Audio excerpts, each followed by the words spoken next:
We are seeing one of the strangest global events of our lifetimes. Power companies in the USA, Canada, Europe, Japan, and who knows where else, who have no business other than to safely deliver utility services to us, have been enlisted by some global agenda to install radiation-emitting surveillance devices on our homes that they are calling smart meters. The reason that this is so strange is that even after we have told them that these devices are dangerous, harmful, unlawful, and invasive, they flatly ignore us and continue to attempt the installations as if we were speaking to a hole in the ground. We know now that our power companies were perfectly aware of the problems with these meters from the beginning, and they even developed and planned strategies to withhold information about the meters, to install the devices without our knowledge or consent, to lie to us about what the digital meters are and what they do, and refuse to provide verifiable answers to questions about those meters. They could not have sent a more clear signal that the meters are not in our interest. Our power companies have allowed themselves to become partisans and to become enemies of their customers' health, safety, and privacy in some strange and new program to collect data and possibly harm everyone who has a utility meter. The new digital meters are designed to do things utility meters don't need to do, and power companies refuse to explain why they are so determined to push this on us. Most of us have become very dependent on our utilities, and our dependency is now being exploited by a global matrix called the smart grid, designed for massive collection and centralization of personal data. Because this smart grid program operates largely in secret, there are many theories emerging and being explored. This is not limited to just your power company or even your country. It's clearly coordinated internationally.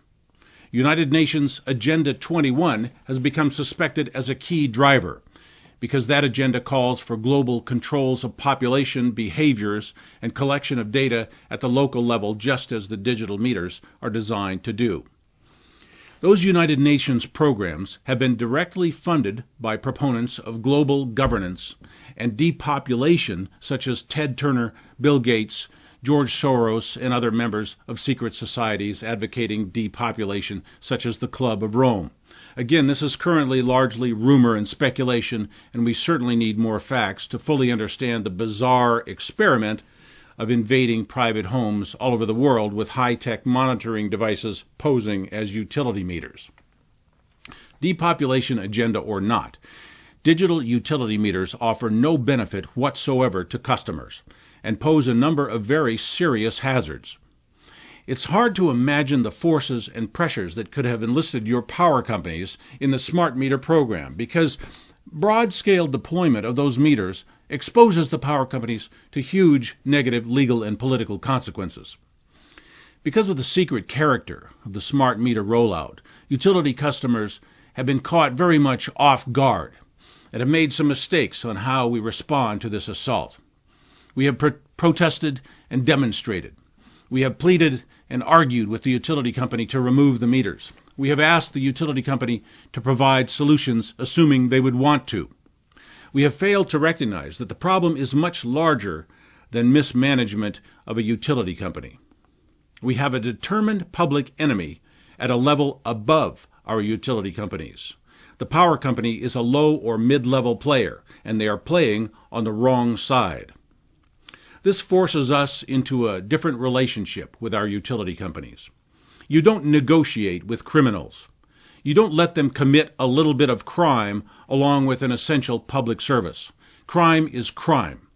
The only thing that crime calls for is enforcement, and unfortunately, as is so common these days, none of our public agencies seem to be willing or able to enforce safe utility metering for us, and we have no choice but to enforce for ourselves. Enforcement is very different from petitioning an institution for better service or responsible conduct. We must let go of our consumer mentality and adopt the mentality of an enforcer. Enforcement means force. It means command.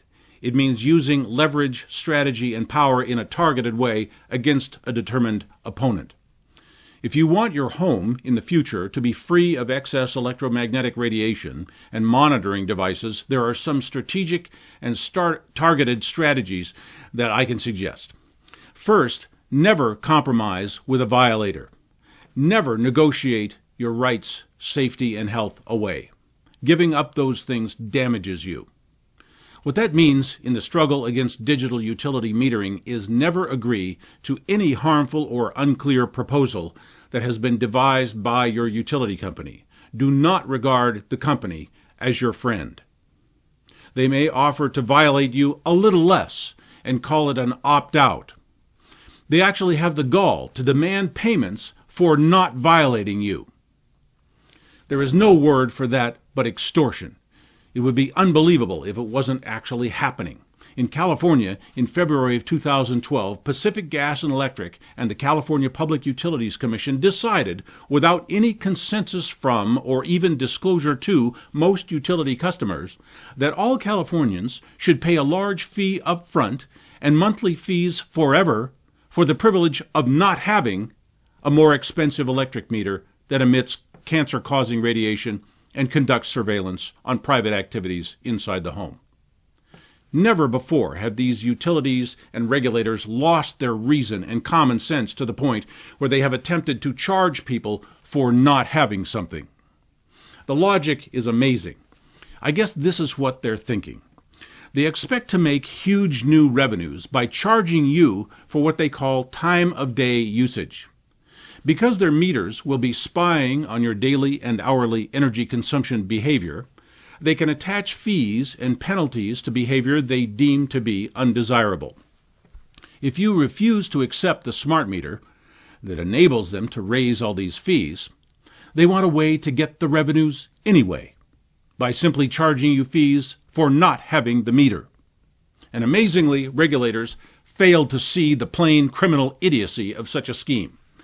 This represents a major new paradigm in the exploitation of utility customers. It's astonishing that utility companies and regulators even imagined they could get away with such an assault on the basic rights of utility customers, and to presume that no one would resist, object, or hold them accountable for violating the public interest in such a blatant and contrived way. Public officials and utility administrators can be imprisoned for this if we and our justice system step up to the task. So that's the first strategy. Never accept any shady, half-criminal opt-out offer from your power company. The next strategy is even more powerful. Basically, it is collecting evidence. Evidence is what wins in a legal conflict. Many people are experiencing sudden and unusual health problems, going on for weeks or months, only to realize they started on the day the smart meter was installed. If a digital meter is ever installed on your home or workplace, keep a diary of all the changes in the occupant's health from the day that meter is installed. Write down the time, the day, the name of the victim, and the description of the symptoms or problems. Just from doing a few videos on smart meters, I've received many dozens of calls from people with horror stories about their digital meters. The story usually goes something like this. My kids and I were getting sick. The doctors couldn't figure out what was causing it. Then we realized it all started at the same time they installed our smart meter. Headaches, nausea, insomnia, lack of concentration, heart palpitations, mood swings, depression, confusion, poor performance at work or school, sick days, lost jobs, family dysfunctions and conflicts, disintegrating relationships. These are all things that should be written down and described with time and date. You'll find that you'll have a powerful legal device there. You can bring that as a sworn statement before your utility company or a court, and they will have no way to dispute or rebut that with first-hand knowledge. You have just created compelling and prevailing evidence in any legal contest. It's more important than you may know. Without that diary, you have little or no recourse against the costs to your health and your family that a digital utility meter may cause. Simply having that record gives you the legal power and advantage to leverage the future your way and to defeat the violator. The power company, who thinks it doesn't have to listen and respond to your demand for safety health and privacy. The public is awakening to this issue. Our opinions and our voices are changing the political equation in the digital meter invasion.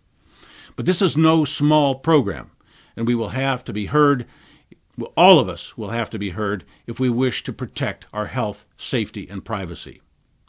That's the strategy for now. Refuse the installations, refuse the opt-outs, and keep records of any problems the digital meters are causing you. Those are the best protections we can have right now that I could think of. In an odd way, this digital meter problem is a helpful signal. It is clear now that we need to take action to get electromagnetic radiation and institutional surveillance out of our lives.